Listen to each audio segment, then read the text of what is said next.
අද උදේ ඉඳන් යකා බැඳගත්තා වගේ වැඩ.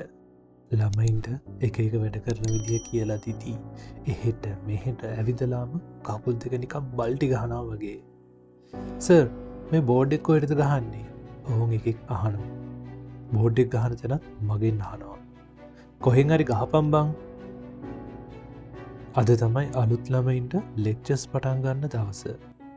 උන් ටික එන්න කලින් විනාඩි 2ක් හරි ඩ්‍රෙස් කරන්න ඕන කියලා මං තේ එකක් බොන්න කැන්ටිමට ගියා.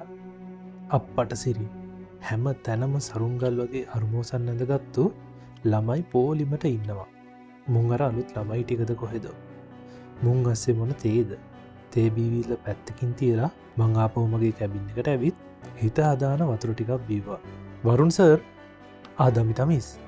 අලුත් බැච් එක ඇවිත් ඉන්නේ. සර් යනවා නේද? මිස් මගෙන් ඇහුවා. ඇවිල්ලාද? යයියා මං එනවා. දමිසුත් එක්ක මං අලුතෙන් ආපු ළමයි ටික හිටිය ක්ලාස් එකට ආවා. අපි යනකොටත් ලොක්ක දේශනාව පටන් අරන්. මස් ෂේප් එකේ ගිහින් ලෙක්චර්ස් ළඟ පුටු පොලිමෙන් වාඩි වුණා. මං හිතනවා ඔයාලට අපේ කැම්පස් එක ගැන දැන් පැහැදිලි අවබෝධයක් ඇති කියලා. ලොක්ක බරටම කියවනවා. මාත් ඉතින් අහගෙන හිටියා. විනාඩි 20ක් විතර ගියා. තාමත් මේ යකා කියවනවා. අනේ මන්දා මූ කියන අපබ්‍රංශේ මේ ආපුන්ට තේරෙනවද කියලා. මුන් ටික අදම මේක දාලා දුවයිද මන්දා. ඉන්න ගමන් ඉතින් වෙන කරන්න දෙයක්වත් නැති එකේ මං අලුතෙන් ඇවිල්ලා හිටිය ළමයි ටික දිහා බැලුවා. එක එක ළමයි එක එක විදිය. සමහරව අපේ ලොක්කගේ කතාවටද මන්දා ඈනුම් යවා ඉන්නවා. සමහරු ෆෝන් වල තවත් සෙට් එකක් බිම තියෙන ටයිල් ගනිනවා.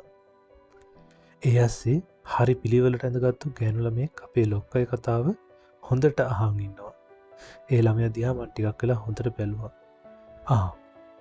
මේ අර මං ඉඳගන්න කියපු කෙල්ලනේ.